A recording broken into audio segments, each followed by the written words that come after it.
পশ্চিমবঙ্গে বাণিজ্যের প্রসার, রাজনৈতিক স্থিতিশীলতা ও ধর্মঘট মুক্ত পরিবেশ বাণিজ্যের অগ্রগতিকে ত্বরান্বিত করছে। অষ্টম বেঙ্গল গ্লোবাল বিজনেস সামিটে মুখ্যমন্ত্রী মমতা বন্দ্যোপাধ্যায় রাজ্যের স্থিতিশীল রাজনৈতিক এবং ধর্মঘট মুক্ত পরিবেশের গুরুত্ব তুলে ধরেন। বড় খবর বীরভূমের জন্য।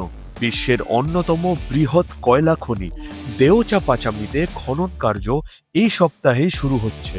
এর ফলে শুরু হবে 1 লক্ষেরও বেশি কর্মসংস্থান। 40টি দেশের 200-র বেশি প্রতিনিধি উপস্থিত।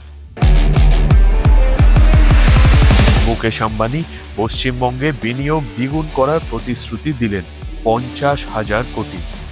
জেএসডব্লিউ গ্রুপ 16,000 কোটিতে 2টি 800 মেগাওয়াট বিদ্যুৎ কেন্দ্র স্থাপন করবে। অম্বুজা নেওয়াটিয়া গ্রুপ আগামী 5 বছরে 15,000 কোটি বিনিয়োগ করবে। আরপি সঞ্জীব গোয়েঙ্কা গ্রুপ শক্তি, পরিকাঠামো ও শিক্ষা খাতে 10,000 কোটি টাকা বিনিয়োগ করবে।